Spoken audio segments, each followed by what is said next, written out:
Hey, my name is Minimax and this is a quick setup video to let you guys know what I'm using now I don't have my Alienware 14. I'm getting a webcam next week to start doing some videos, but this is my current setup anyway. So the Alienware 14 is gone. In its replacement is my desktop. If you can probably see the GTX 970 glowing away in there. I'll do a review on this card at one point. I think it's a good card. It's not as good as people make it out to be. I guess it's good value for money, and it's a solid card. As you can see, I've got a carpet, and therefore I've got a wooden board on the floor to stop the carpet dust getting sucked up at the bottom. If you do have a desktop and a carpet, make sure you do that. Moving on to the chair. Okay, so I've picked up an old school chair for what would be, I guess, $1, $2, and I've bought an IKEA sheepskin rug. It looks a bit funny, but it's exceptionally comfy. I can't tell you guys how comfy it is, so I'm kind of keeping it for the time being until I get myself a gaming chair anyway. So moving over here, that's my university work, software development with Java, and my American Psycho poster. Onto the actual peripherals, I've got my Venus Smart MMO gaming mouse. Did a review on this back in January. Really impressed with this mouse, great value for money. You can see the 12 buttons on the side, the 6 or 7 buttons on top. Really good mouse for MMOs. Next is my new keyboard. Got this about a month or so ago. It's a Razer Black Widow Tournament Edition. As you can see, there's no numpad on the side, so it's a shorter stock. It's heavy, but it's very portable. You can just pull this cable out and away you go. It's a mechanical keyboard. So you've got a really annoying noise which comes out, which pisses off people on Skype, no end, but it's really responsive and fantastic for typing. I love it. I do recommend it. It's not an expensive keyboard. It was kind of mid-range. Cost me about £70, which is, I guess, about $100. So I guess it's quite expensive, but you can go really, really high with keyboards. New monitors. So I've got my TV, my 3D TV, and my monitor all plugged into my desktop, so I can watch my sports on there, have a browser open on that one, and I can game on this one here. So I really do enjoy my free monitor setup at the moment.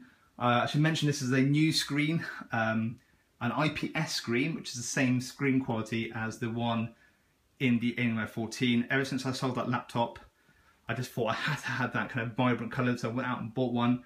Again, it's mid-level entry, it's not budget and it's not expensive. It cost me about $350, $400 I think. A really, really solid monitor. I'm not sure if the colours come out that well, but the colours in this one here do appear to be a lot more vibrant, and them are old, more expensive, should I add, 3D monitor. So other peripherals. Since my last video, I've finally upgraded my headset. I had the old Razer Caracas, which is a fantastic headset. But I had it for so long, I really wanted to upgrade it, but the thing was indestructible. I just couldn't break it. So I went out, I just put those in the cupboard and I thought, sod it, I'm getting a new headset. So I've picked up these rather colourful Razer Krakens. They're quite a popular headset. The microphone that comes out of the actual ear here.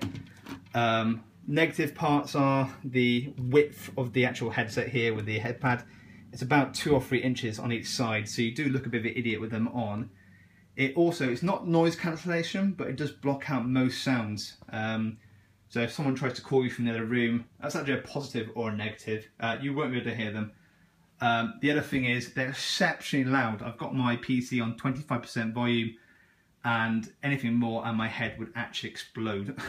So there's my new headset. I did have the Xbox One controller on my last setup video, but I used to have an Xbox One. That is no longer the case. I want to talk to you quickly about consoles and PCs. A few years ago, it was, if you're a serious gamer, you had to have a console as well as a PC because of consoles exclusives. You still do get console exclusives, but most games that come out on consoles these days do actually come out on PCs. Also, they come out better on PCs than consoles, bar the few bad ports. Things like GTA 5, for example, great on the Xbox One, better on the PC. So, you know, I had GTA 5 on the PC. I just wasn't playing it on the Xbox One anymore. So I thought, you know, why do I own one anymore? However, the controller is exceptionally good. The mapping, it's a bit dusty though. The mapping is on, you know, if I take Witcher 3 for example, which I'm playing at the moment, the A, B, X and Y, all those kind of keys are mapped directly across as soon as you put the controller into the PC. So I do recommend getting one of those. You can also use a PS4 controller, although I don't think the keys map across. You just basically have to know that square equals X and so on and so forth. Other things to mention, so I've still got the old sound system. That's basically it. So yeah, I'll be getting a webcam next week. I'll start streaming possibly some Far Cry 4, maybe some Witcher, see what the feedback is from that, see if you guys like that. So yeah, apart from that, have a great weekend and take care.